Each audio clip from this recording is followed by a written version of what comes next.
All right, this topic today of prolonged fasting is what I'm going to call it. It's your deal. But since I write the shows, here's my premise. All right. The premise is whatever, and I know you're going to hit back on it, and that's okay. We'll do that. Whatever ailment you have, your ache, pain, impediment, handicap, might be helped, probably will be, could even be healed and eradicated by fasting. Uh, Now, and fasting being completely from food for a prolonged period of time on a consistent basis. Okay. That sounds horrific. Well, now I want to talk about that too. But now, obviously, if you are handicapped and you lost a leg in the war, this is not going to help grow your leg back. So, obviously, but to the average American, we now have, what did we say in the last show on this? The stat is now over 50% of Americans have at least one chronic illness and disease. I think it's 55% or something like that. 40% have two chronic illnesses, disease. So we're talking about these issues of obesity, diabetes, hypertension, go down the list. We've done Parkinson's and cancer and all these things that they can be helped by prolonged fasting. Now, what we're going to get into, what I want us to get into, what we're going to say? The answer is yes. Yeah, the answer is yes. Okay. Is that we are absolutely addicted. No, let's say me. Kevin Miller is addicted to if it's fair to say, the dopamine of food on my taste buds.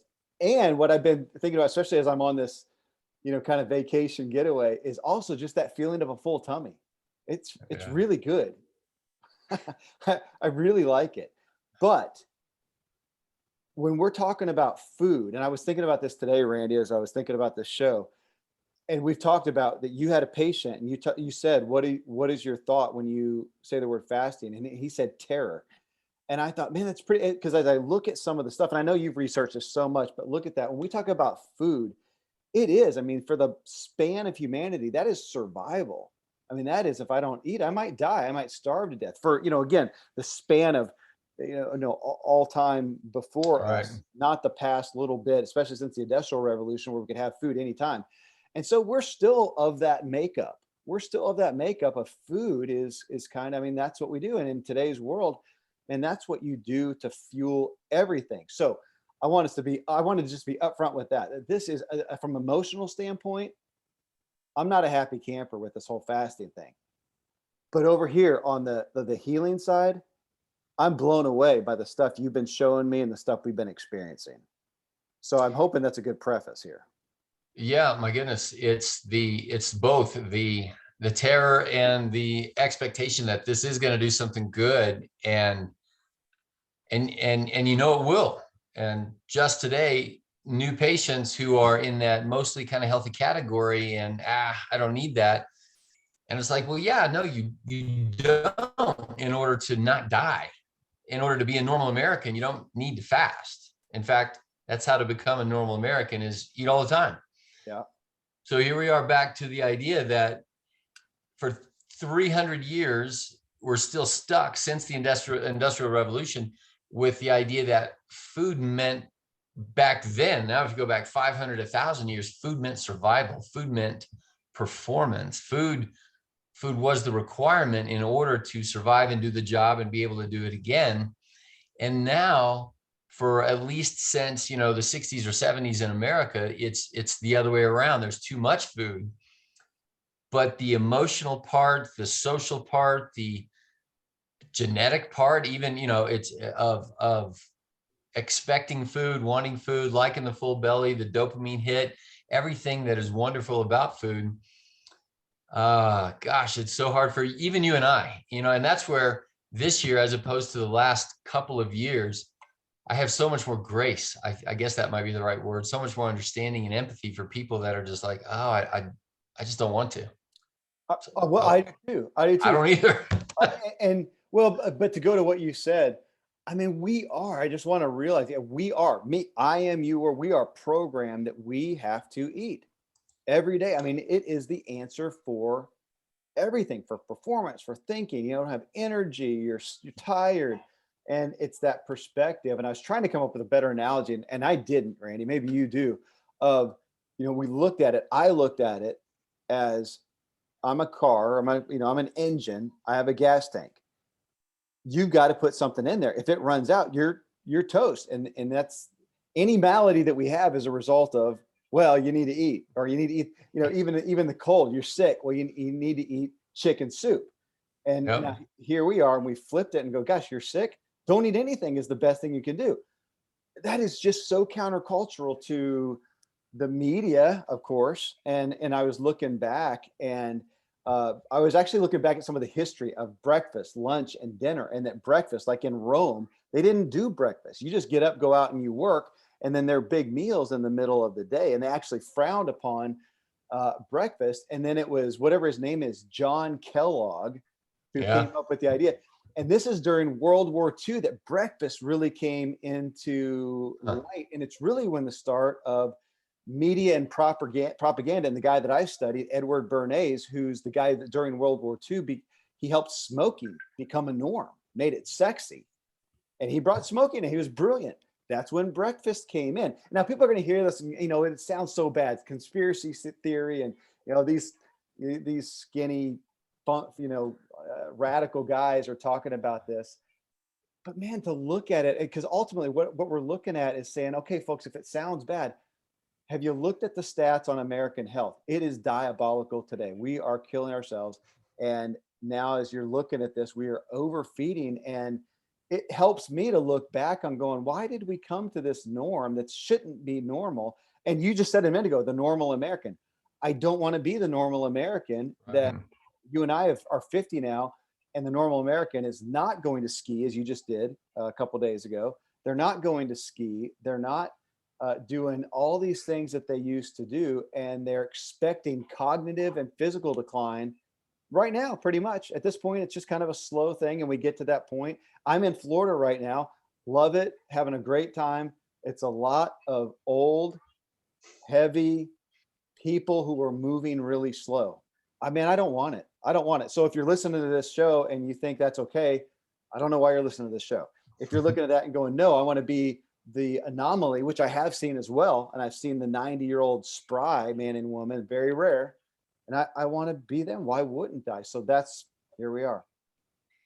This will be a good topic because it is so deep. And the norm in America is to be unwell. And even worse than that, when you then are unwell enough to go to the doctor, they're going to measure you through the lens of how unwell you are. I was going to say, and of a bar that's set really, really low. The bar is set at quote unquote average or normal. So like with this couple today, where one of them was just so reluctant, and I'm like, look, you have to let go of the paradigm that I'm saying these words as if you're sick. In fact, we live just outside of Colorado Springs, and there's a nationally famous hike called the Incline. And it's one of those old cog rail things that just goes straight up, and it destroys your thighs, So, people who travel there, they just do it as a bucket list kind of a thing. And the lady said, I'd like to be able to, that we were talking about, what are you going to define as true life? And she was turning 60, and she says, I want to be able to do it. Nice. So it wasn't about run a 4-minute mile or 5-minute mile. It's just do that. I'm like, okay, over 3 hours or 30 minutes, how fast do you want to be able to do that? And she's like, I just want to do it. And then you ask the question, can you imagine if you'd gone to your old doctor and said, I can't climb the incline, can you fix me? Like, we just don't think that way. The doctor would laugh at you and say, well, go and climb it. And then when you're hurting that bad, we'll give you some kind of pill to make you hurt less. Well, or if you have a heart attack while you're doing it, we'll take care of you then. Well, and to your testimony, you're a doctor. How much training did you get to answer that question?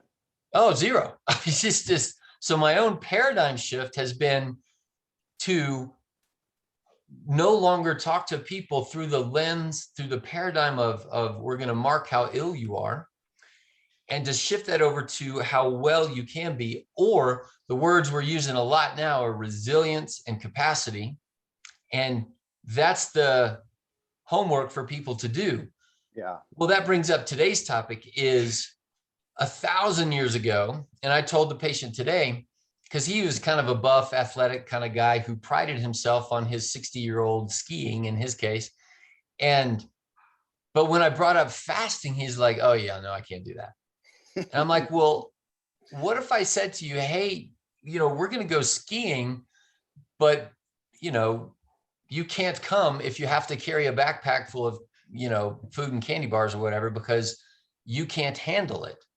Right. So shifting it over to talk to Americans to say resilience is being able to do your normal everyday life on an empty stomach. That is resilience. That is metabolic flexibility.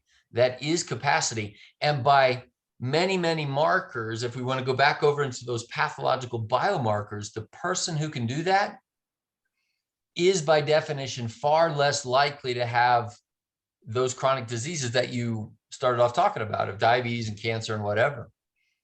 Well, the facts are there, and we don't like them, and they hurt. And I agree. So then it becomes this social game of, okay, how do we engage? How to engage. Yeah. And I think about years ago, you and I talking about wine, and we did a fast of wine and proved that, well, maybe it was prior to that. And you said, look, whether or not it's, I have any problem or not, which you thought, I don't think that I do.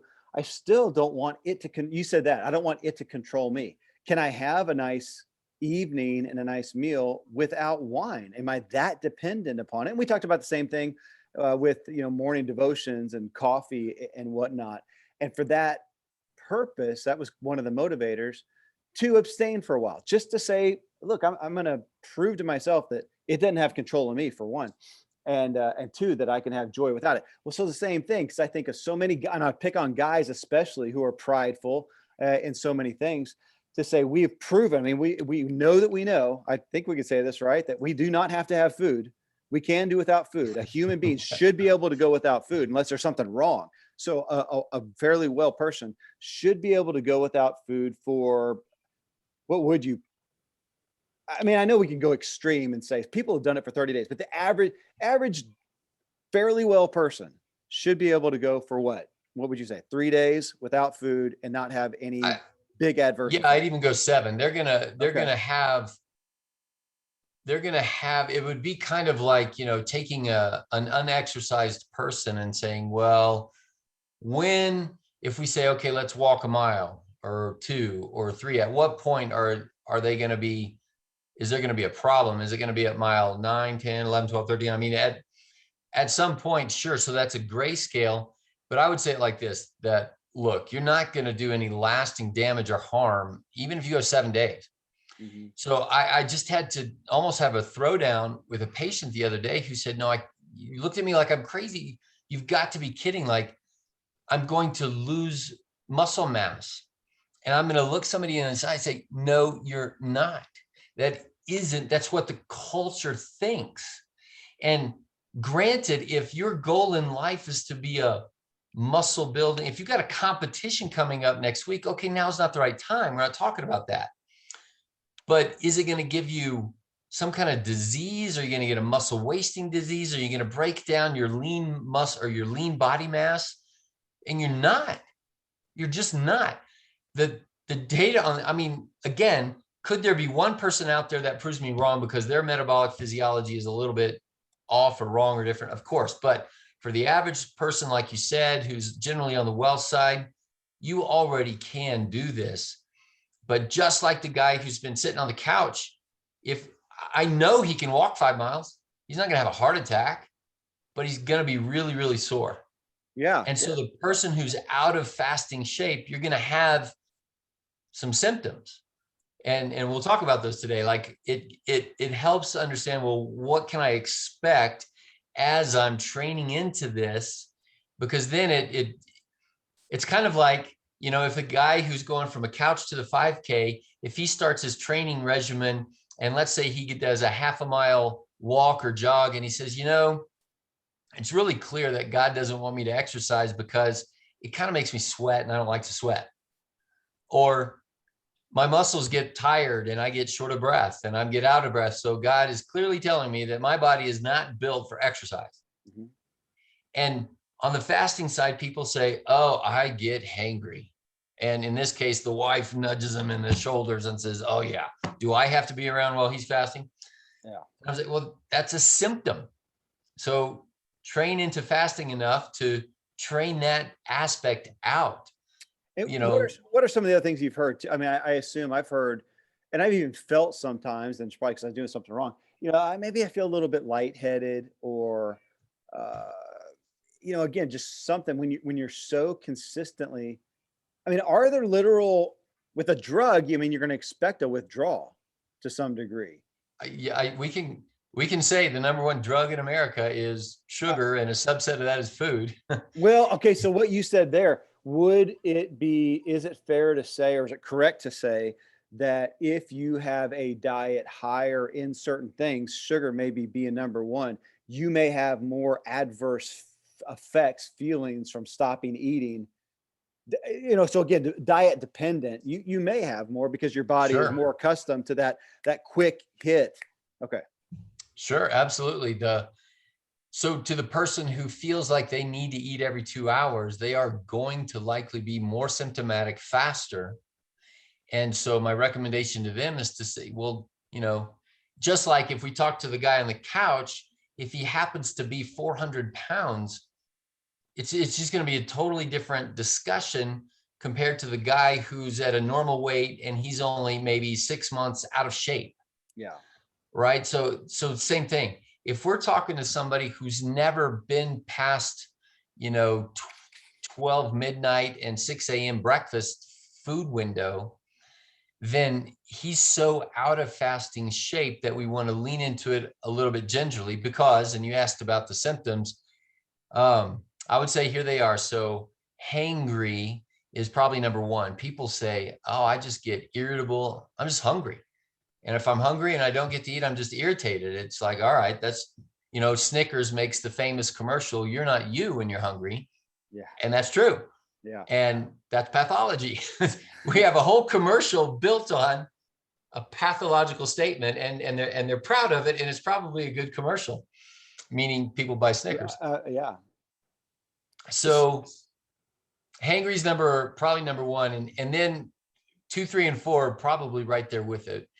People will get, and like one girl, 14 years old, said it the other day. She said, I get the sugar shakes. I thought that was a pretty good word. So you start to get the shaky feeling like I just need to eat. And then right behind that, some people get nausea. Like you miss your eating window and now I'm nauseated and now I got to eat while I'm nauseated to get back out of that. Number 3 would be a headache. People say, I just get a headache.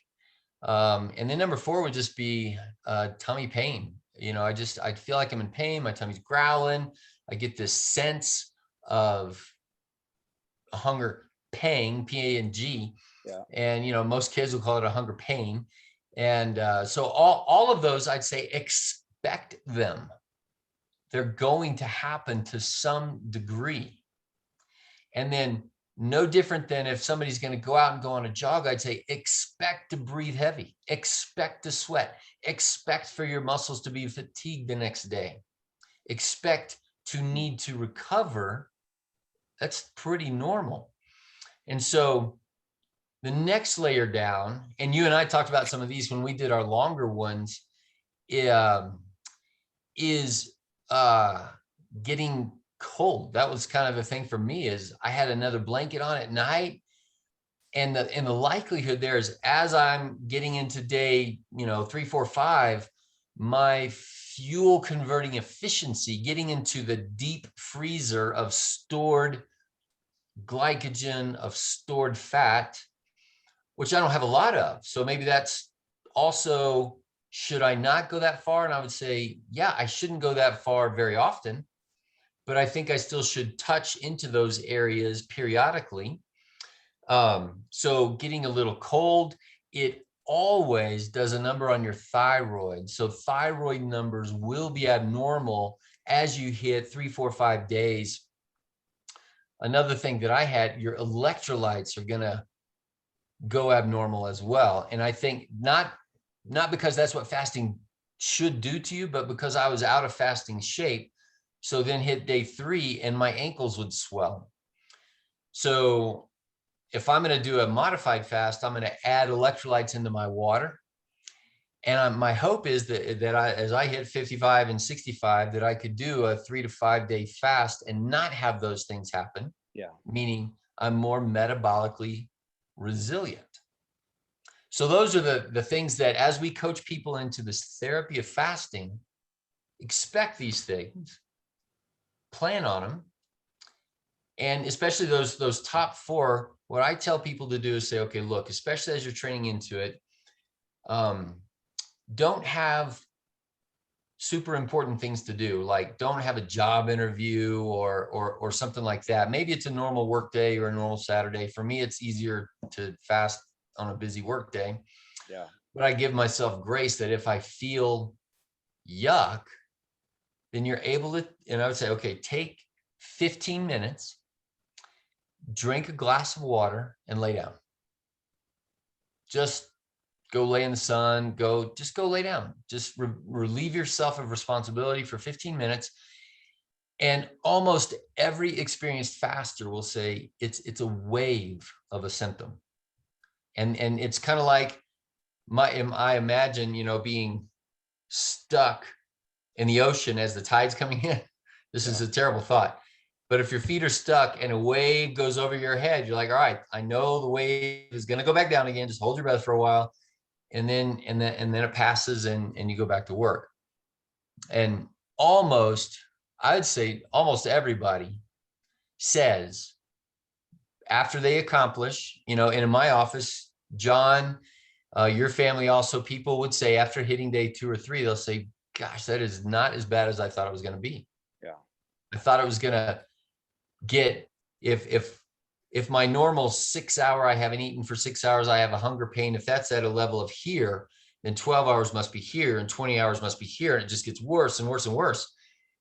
And it does. And those pains actually just dissipate, which is exactly what the body's designed to do. It's not designed to eat. Well, and I like what you said a minute ago. You called it an exercise, and I hadn't even thought about it in that reference point, but I like that to look at. If I'm going to do a 3-day fast, that is an exercise. I am doing a physical endeavor, and there are going to be ups and downs. If I went and did a marathon, I'm going to have, mile here, and man, there's a little ache and pain, and I got through it. And man, this mile I got a cramp, and I got through it. So I like the idea of this is an exercise. This is not to make me feel great in the moment necessarily. This is a long-term benefit. I'm trying to achieve a goal. And on that, Randy, I do want to back up a second because we're talking about prolonged fasting. We're not talking about it. And I'd like to back up and say weight loss may be a byproduct, but for the moment, let's take that off the plate. Let's take weight loss off the plate, and let's take spiritual off the plate. I grew up in the church just like you, and any talk of fasting was just some Jesus spiritual thing. And if we take that off, because what we've been talking about as we've done these shows and hitting on some of the primary chronic issues like Parkinson's, like diabetes, like cancer, is fasting keeps coming up over and over and over. And so you've been studying this, you've been reading, Dr. Jason Fung, who just for some quick resources on this, Dr. Jason Fung, and he has, what is it? That diabetes. What are the diabetes code? The cancer code? Not diabetes. So diabetes is the word from Mark Hyman. But the diabetes code and the obesity code. So his first book was the obesity code, then diabetes code, and his last one, the cancer code. And so he's kind of the popular guy for sure. Well, he is, but you've got some other ones. Dave Osprey, the bulletproof coffee guy, he either just came out with one or he's just about to. Yeah, he just did. I just saw it's called Fast This Way. Okay. And Jason Fung also wrote The Fasting Lane. mostly written by his team. So the dietitian or, the nutritionists that are helping people to work through this. Peter Attia, he hasn't read the book, but he's got a podcast. So he's another guy that's done a lot of the research. And the other big researcher is Walter with a V, Walter Longo, Lengo. So an Italian guy who's now at the University of, or USC, I think, in Southern California. And he has made famous the fasting mimicking diet. Oh, right. So that you can even purchase his diet, right? Like you pay a lot of money for a little bit of food, but Right. for sure, this particular diet has been studied and is proven to do these things on average in people with regard to certain biomarkers and that kind of thing. And the idea there is for people who just cannot imagine eating nothing. Well, here's a way to have a meal, but it's a fasting mimicking meal built around 5 days a month that you would do for 3 months in a row. So that's Walter Longo. I forgot the name of his book. And if anybody Googles or goes into PubMed and puts those names in there, another one is Goldhammer, Dr. Goldhammer, who is the head guy at True North Hospital. So True North now has one East Coast and West Coast, where it's kind of funny. So these people go to a hospital.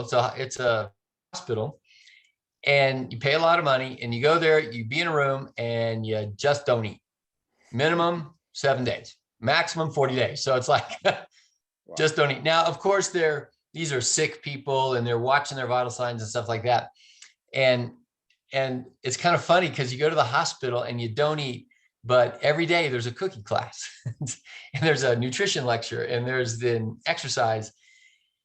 The data coming out from Goldhammer and are pretty miraculous stories. I've had 2 patients over the course of the last 10 years that actually went there. Both did more than a 20-day fast, and both said never felt better. Yeah. And then the trick is, but then I went back to normal life. And this is where you and I are, is how do we incorporate a rhythm, a lifestyle of fasting? And maybe even a better word is, I'm working on my relationship with food and with fasting.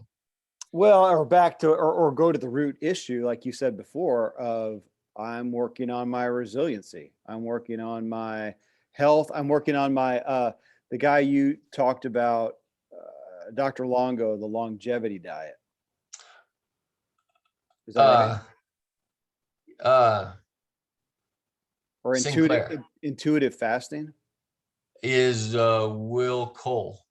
Okay. All right. Fasting. Point being that there's, as we continue, I think, to see these more and more rise in chronic illness and disease in America, now we're seeing people get the idea or get the message that we're overfeeding and that this fasting needs to be a part of it. So you took. Well, let me say something there, because I think for our generation, so we're early 50 and let's say and above. So our parents, and then below us is going to be millennial Gen Z kind of thing, right? So for late 40s and 50s and above, one of the things that's in our consciousness, do you remember the Biosphere Experiment? Yeah. In Tucson or somewhere in Arizona. Yeah, that's right. I saw it. Do you remember the pictures of those guys? Uh-huh.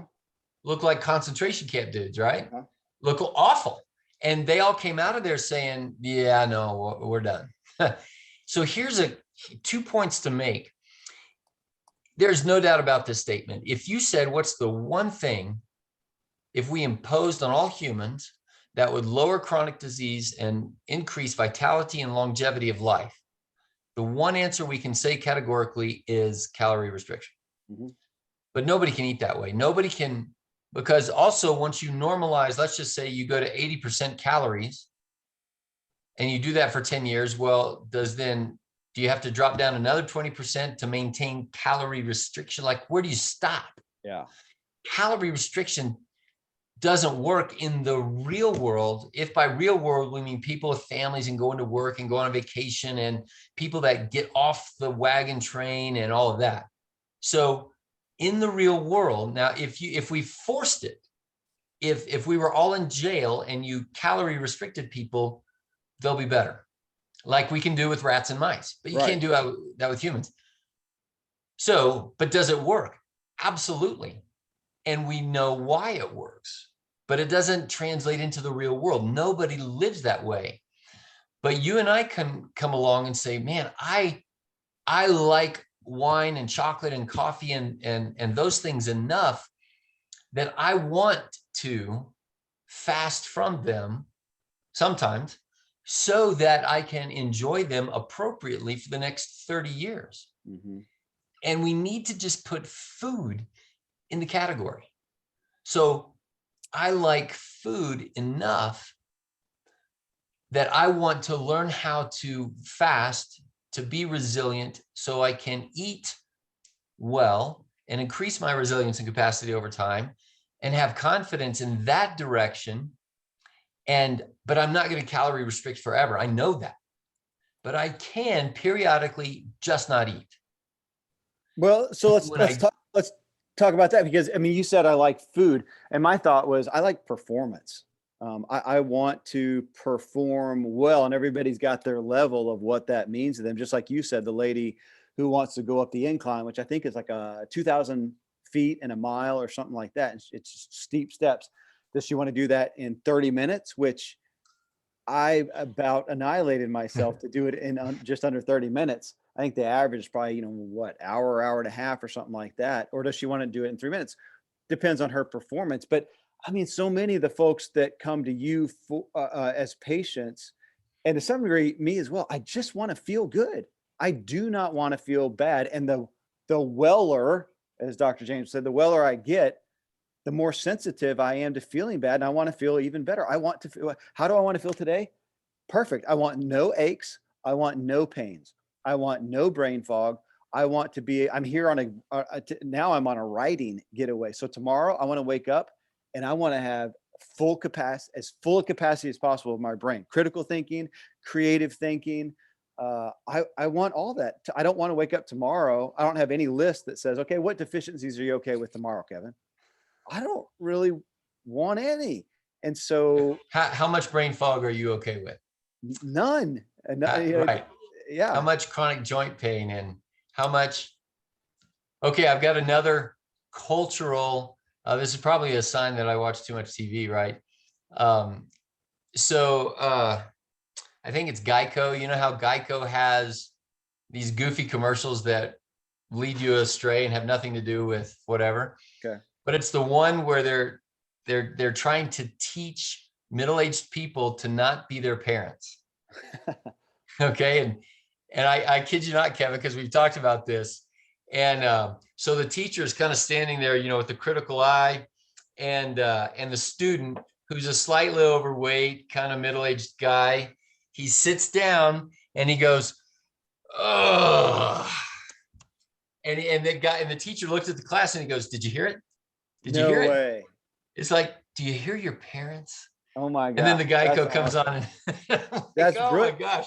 That's brilliant. I don't want to groan. You and I talk about that. We are 50-year-old males, American males. I'm supposed to get up off this couch right now. And I'm just supposed to do that, right? It's just habit. We see it on TV. It's a cultural phenomenon. And I think, why? And then our kids, what do? Boom, gone. But we have bounce, right? Yeah, just bounce with no thought.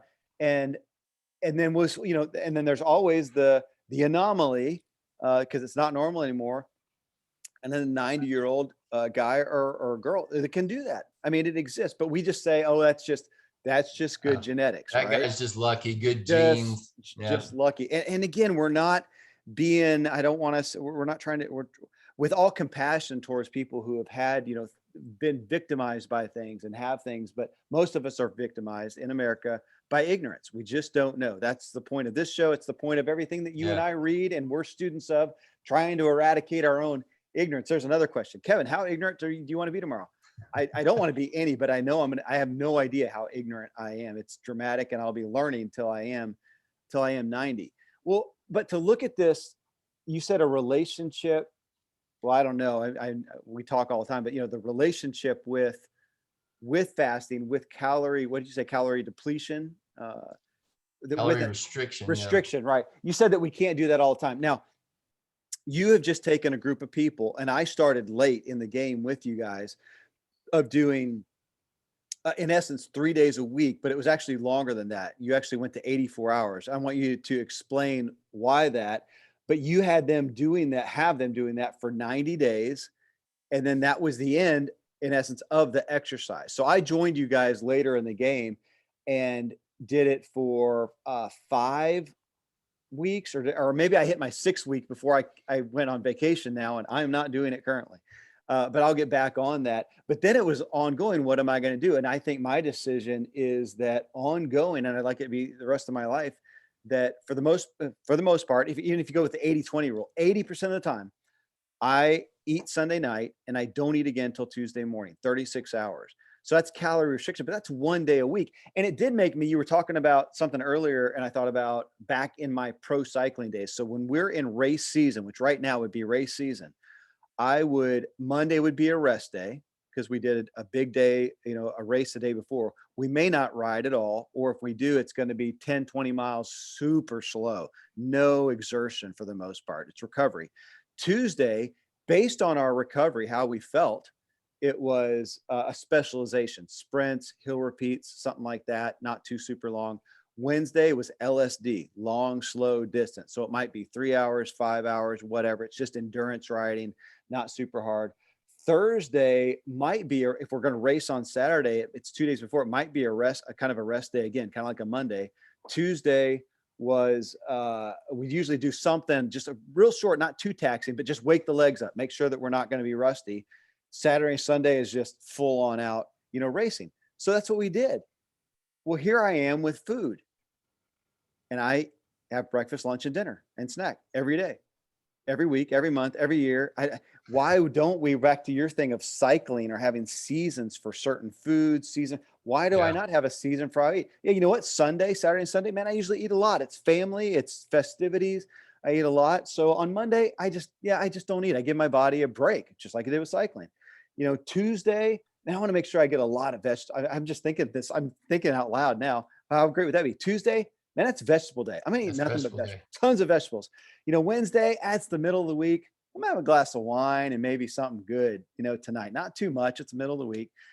Thursday, whatever, Friday. Now, Friday's getting to the weekend. Friday night, we're starting Fiesta. We're starting Mardi Gras now, man. This is the weekend. And then Monday, I'm not going to eat. I'm totally, why not? That may be something interesting to think of. It is, it's cross training. Yeah. Right. Couple points on what you just said. So I want to distinguish calorie restriction from fasting. Calorie restrictions means you still eat all the time, but just less. Which would be intermittent fasting. No. Calorie restriction means you sit down to a meal and eat less. Oh, okay. So you still eat all the time. Right. 80% of your calories, but you eat all the time. Well, and there's the dieting effort that's obviously that's what, everybody says, I need to lose weight. Well, you should eat less and exercise. Yeah. And how is that working for us? And it utterly fails. And there's actually a lot of studies looking at the Biggest Loser and why all, except for one, to my knowledge, of those guys gain their weight back. Wow. And over 10 years. And so calorie restriction is a different idea from fasting. Fasting means there isn't calorie restriction when you eat, but there are periods of time. Intermittent fasting is within a day, and then prolonged, like you said, is more than 36 hours, where you don't eat anything.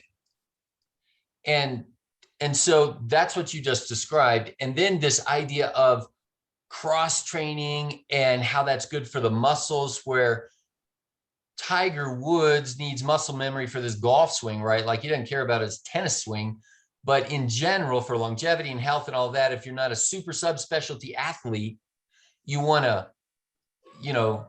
cross train. There's going to be endurance, there's going to be stretching, there's going to be weights, there's going to be hinge movements, there's going to be planking movements, all of those things.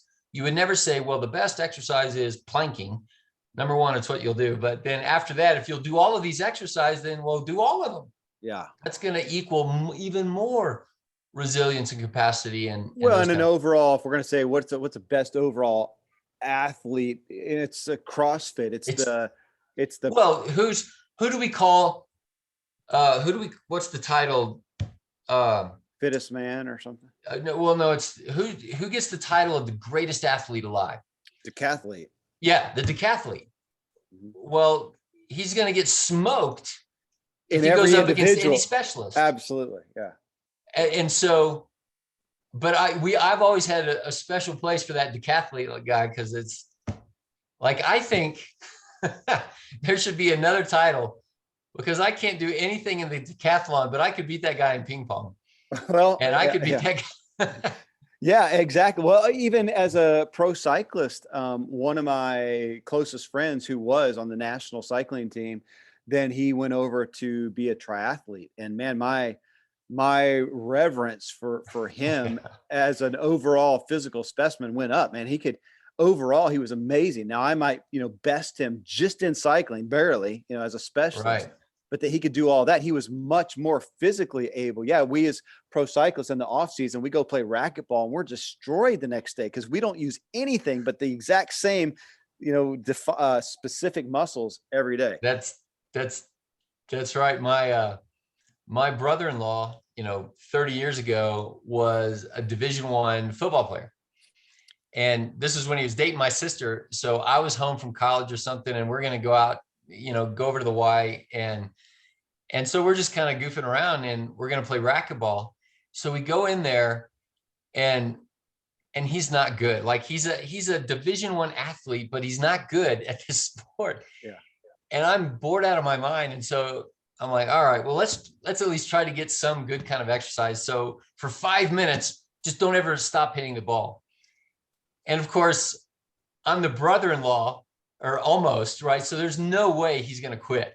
Yeah. But I find out from my sister later that he was destroyed for that very reason. Yeah. And we need to be able to do the same thing over here on the food side to say, look, to the, like Kevin, we could say, you are a subspecialist athlete in eating dark chocolate. You're great. But you will be an even better dark chocolate eater if you can put in days of fasting in a row, and a better wine drinker, a better hamburger eater. I mean, whatever. Mm-hmm. If you can also do this, that by definition will translate into more resilience and capacity. You'll be able to have a much wider variety of enjoyment. And I don't even want to call it splurge, right? Like, I don't want to fast. You and I personally are not going to fast so that we can go enjoy McDonald's, right? Like that's not us. But like you say, we've upgraded our appetites over here, and they're special. Yeah. And I want to be able to do that. Same with physical. We do the same thing in relationships, right? Like there is even within a marriage, you don't have date night every single night, because that would be weird, right? Then it ruins date night. Yep. So by the same token, we see this this is how we budget. We save for vacations, but we don't do that all the time. But somehow in America, like you said, for 50 years in a row, I ate 3 meals a day. It's the answer for everything. Anything physiological, psychological, the answer is eat something of that. And, just on what you said about splurging, after this period of consistent, prolonged fasting, I am more reverent with my food. On this vacation, if there's, some little snacks or whatever, the airplane is the worst, coming along with their little bag of not food. I'm like, no way. There's no way I'm going to waste my appetite on that crap. I'm going to have something good. And I end up putting off eating until I can have something good. I like that piece of it. But, on this, Randy, I wanted to pull out that we have, and you've seen patients do it. So you've seen, again, that we should, as a people, as humans, be able to fast. Let's just say, let's go with the 3 days. That's what you had people do. And at the end of the third day, so the third day, so Sunday nights happened, didn't eat Monday, didn't eat Tuesday, didn't eat Wednesday, and we're not going to till Thursday morning. That on Wednesday afternoon, my mind is as good as ever. I mean, there's not only no detriment, I feel better. I feel more alert. Again, going back to critical thinking, creative thinking, all those kind of things. So mind is great. Physically, I can go for a run. Now I do feel, and maybe this is still because I'm not as healthy as with fasting as I could. I don't feel like I've got super output. Like I wouldn't fast for 3 days or 5 days before my mountain bike race. I think I do feel like I don't have the push, the power, the whatever, but physically I can still do anything. I can jump off the couch and do my work, and I can go for a run, and I can go with the kids and play soccer and whatever. I can do that. And and then it brings it down to realizing, yeah, I do not need food. Have I ever been hungry? I can never now say I'm hungry. All I can say is, man, I would really like to eat. I am Right. looking tonight. I am looking forward to eating. I'm looking forward to eating here in the next hour or two, even though I had so much sushi this afternoon. I couldn't finish what I did, and I've got that in the to go thing. But I want to eat. I am not hungry. And if I don't eat for next 3 days, I'm still really not literally hungry, but It, emotionally. That's where it like where you said that it's increased your reverence for food. It's increased my, not empathy, but reverence might be the right word for when you and I were growing up. It was, the phrase of, you're not hungry like you're in Ethiopia, yeah. right? Starvation exists in the world and it's a bad thing. And what those guys are going through, I can't call what I go through hunger, right? It's inconvenience. I'd really like to eat. I'd really like to have a social time. I'd really like to feel my belly full, and I feel really empty and all those things. I have reverence for food to the point where, McDonald's and Burger King are just not on my mind ever. And when I first started this, I used to look forward to the airplane snacks, and now it's not a second thought of saying no thank you to the, pretzels or whatever. I mean, goodness gracious. Because and I like, so Kevin, for people to understand emotionally that we're not talking about weight loss and diabetes and these kind of things. It's mindset and maybe even a little bit deeper than that, a soul set, a reverence. That's a great word for food, for the gift of it. And it changes the dynamic of all of that. And it doesn't feel like deprivation. I don't let it feel like that. Well, and wasn't it you that talked about the difference of how we would literally feel, even knowing that it's psychosomatic, I guess, but how we would feel if somebody came along and said, Randy, we're not letting you eat for 3 days. We're Yeah. gonna put you in a jail cell and we're going to starve you for 3 days. Man, you pretty quick, you're feeling like crap. It's a different feeling when you're surrounded by food, you're choosing not to. So granted, there's that. But on the emotional side, the thing that I feel like I want to be, talk about compassion, is the aspect of this prolonged fasting. I have not been in it and come to the point of on day 3 going, you know what? I feel like this peaceful, reverent shaman on a mountaintop, and I Agreed. no Yeah. longer need food. I am still struggling with, I do not like not eating food. Food gives me, I derive joy from it. I know my taste buds like it. I know my belly likes it. My mind likes the celebration of that, even the reverence. I want the glass of wine and the music and to cook and to shop for the food. And I like all that. I don't get that joy. Now I may have another joy. I may be feeding another appetite, like my one for health and wellness overall. But man, that joy that I love loving, Yeah. I don't get, and I don't like not getting it. And I don't know that if I fasted for 3 days a week for the next year, that at the end of it, I would be used to it. I would have grown the muscle. I don't foresee, and maybe I'm kidding myself, but I don't foresee that I would go, yeah, I actually look forward to it. It's fun. No, I think I would still say, no, it's more fun when I eat. I agree. I wouldn't think that that would be out there. I think you and I are still kind of newbies in this whole fasting experience. Okay, yeah. That I could conceive of that being a muscle, but am I willing to work hard enough to get that kind of a muscle? I don't think so.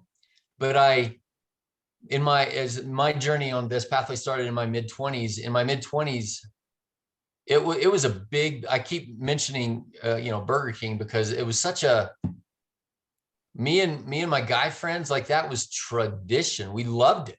Mm-hmm. It was same day, same time, same place. We talk, and then to stop that felt terrible. Mm-hmm. And and it took us, me in my case, getting married, moving away, and all that kind of stuff to go away from that. But I never would have said 20 years ago that when I'm 50, I'm just going to be happy to not be going to Burger King anymore.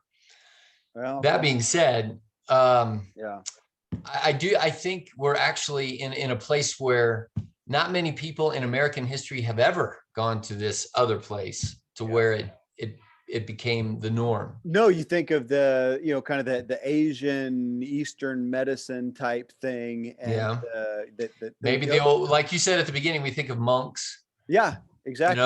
In a monastery, and the yogi, the whatever, and it's a spiritual, enlightened thing, and they have done away with all pleasures, and maybe that's what it it seems like. And I am not about to do away with my pleasures. I have no intent or desire to do away with my pleasures. If anything, I want them to pleasure me more. Like you said, I want to, if I maybe abstain so that I enjoy the wine. I haven't been, I've been drinking less wine, and I am when this is over, I will be taking a bicycle with a basket on the back to the wine store to get a bottle of wine, and I'll be a mile further on the beach. I'm going to watch the sunset I am going to revere that sip of wine with a sunset. And there's no way I would change that, trade that for watching Jerry Springer with a case of beer. Are you kidding me? I'm not, no way. I'm going to upgrade my appetites and upgrade the appetite. So I don't want to be that guy who has, but I want to put that out there, because I think we get that when you put fasting, it's like, oh, you're enlightened, getting rid of the pleasures. Man, no, not at all. And the biggest thing I struggle with still is I don't like denying that. I don't like in the moment denying that pleasure, but for a greater good, a greater appetite, which is my health and wellness as a 90-year-old guy. Yeah, I'm going to make this part of my continual exercise. Yes.